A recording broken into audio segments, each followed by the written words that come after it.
Sometimes the default pipes in Revit just won't cut it. Similar to adding a PVC pipe type, we can add a threaded pipe type as well. It's not too tricky, but there's some fittings we'll need to load in place before we can get started. To create a new pipe type, we'll need to load some families into our model. These fittings will be threaded class 150Ts, crosses, and couplings. So to get started, let's make sure we're in our sprinkler plan, ceiling plans, 1, ceiling sprinkler. Let's zoom in on this area here where we already have some sprinkler heads. On the Systems tab, let's click the Pipe button. In the Properties, let's click the Edit Type button. And for the chilled water type, let's click Duplicate. Let's simply call it Sprinkler. Let's click OK. Under Routing Preferences, click the Edit button in the Value column. In the Routing Preferences dialog, click Load Family. Scroll down to Pipe. Go to Fittings. Go to Malleable Iron. Class 150. Threaded. On your keyboard, hit Ctrl A. This selects every fitting we have.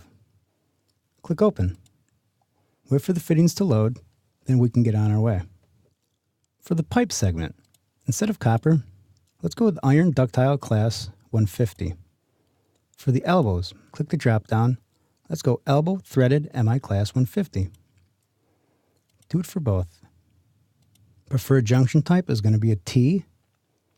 For our junction, let's go T Threaded MI Class 150. Repeat. For our crosses, threaded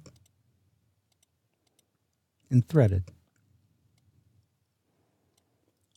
For our transitions, let's go concentric reducing threaded. Let's do the same thing. For our unions, we'll go coupling threaded. And for our caps, we'll keep it the same for now. Hit OK. Then hit OK. What I'd like to do now is just draw some dummy pipes in. We'll keep the diameter at 3. Let's give it an offset of 9 feet. I'm going to pick a point here to draw my pipe. Pick a point here. I'm going to pick a point here. And I'm going to hit Escape a couple times. Let's change our detail level to Fine. Let's make sure that our thin lines are turned on. Let's zoom into our pipe type. Let's just make sure the fitting's the way we want it. It looks pretty good to me. So I'm going to delete this pipe by selecting it, holding down my Control key, selecting all 3, and clicking Delete. Zoom all the way out, and I think we've got it. So it may be redundant at this point, but these pipe types should be in your company's templates when you start each project. If not, it looks like you're the one who needs to put them there.